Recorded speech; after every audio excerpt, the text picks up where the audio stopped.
Il a été condamné pas plus tard que jeudi dernier à 1 an de prison, dont 6 mois ferme, pour des violences commises contre des militants d'SOS Racisme pendant votre campagne, pendant un de vos meetings de la campagne présidentielle. Vous savez ce qui s'est passé. Ma question est très simple. Ma question est très simple. Est-ce qu'il assure aujourd'hui encore le service d'ordre de reconquête, puisque la justice, au moment du procès, disait que c'était votre service d'ordre mais la justice a dit n'importe quoi. Il n'a jamais assuré le service d'ordre de mes meetings. Il a simplement répondu ce jour-là à une provocation de SOS Racisme qui est venue provoquer encore une fois dans mon meeting de Villepinte. Oui, c'est lui qui a provoqué. C'est eux qui ont provoqué. Ils ont fait exprès pour être frappés, pour pouvoir dire « Ah, vous avez vu comme ils sont violents. » Mais oui, on les connaît, leurs méthodes. Moi, je vais vous dire, Monsieur Fauvel, SOS Racisme et tous les autres. Vous vous rendez compte, vous venez de dire qu'ils ont fait exprès d'être frappés. En termes d'inversion accusatoire, on n'est pas très loin de la jupe qui est trop courte. Je connais les méthodes. Oui. Non, ne mélangez pas tout. Ils ont fait exprès d'être frappés. Oui, bien sûr. Ils font exprès. Donc ils viennent se sont pris des coups de pied, des coups de poing, il a été condamné. Ils disent SOS Racisme et ils font exprès. Oui, ils font exprès. Vous ne pouviez pas les sortir sans les frapper. Ils ne pouvaient pas les sortir sans les frapper. Ils n'étaient pas de mon service d'ordre. Arrêtez. Service d'ordre officieux a conclu la justice. C'est faux. C'est dans le jugement. Mais c'est faux. En première instance qui a été rendu. Dans les jugements, il y a beaucoup de gens chauffeurs. Bon. Deuxièmement, moi je vais vous dire, j'ai affaire à la jeune garde, parce qu'il faut arrêter un peu ce cirque.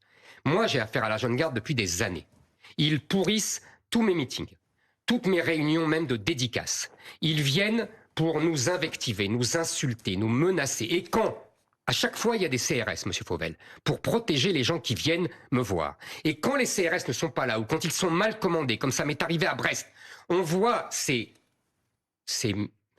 nervis de la jeune garde se jeter sur les gens. J'ai vu des vieilles mémées ensanglantées, Marc Fauvel. J'ai vu des enfants massacrés. J'ai vu ailleurs, ils nous jetaient de la bouse de vache. Ailleurs, ils nous jetaient des œufs. Ailleurs, ils nous jetaient des tomates. Ça, c'est les méthodes de la jeune garde. Ce monsieur Arnaud a déclaré un jour qu'il fallait me dézinguer. Moi, Éric Zemmour, me dézinguer. Vous savez ce que ça veut dire en français? Ça veut dire me tuer. Alors, arrêtez avec la jeune garde, arrêtez avec cette fausse équidistance et ce faux équilibre. Parce que je vais vous dire, là aussi, je vous ai décrit tout à l'heure les méthodes politiciennes des uns et des autres. Mais je vais continuer. Ce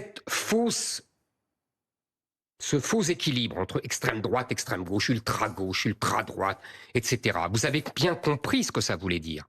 Ça veut dire qu'il faut un cordon sanitaire avec l'extrême droite, il faut un cordon sanitaire avec l'extrême gauche. Qu'est-ce qui reste? Il reste au milieu la Macronie, au sens large. C'est-à-dire les socialistes, les Renaissances et les LR. On n'aura le droit que de voter pour eux. La ficelle, c'est un câble, Marc Fauvel.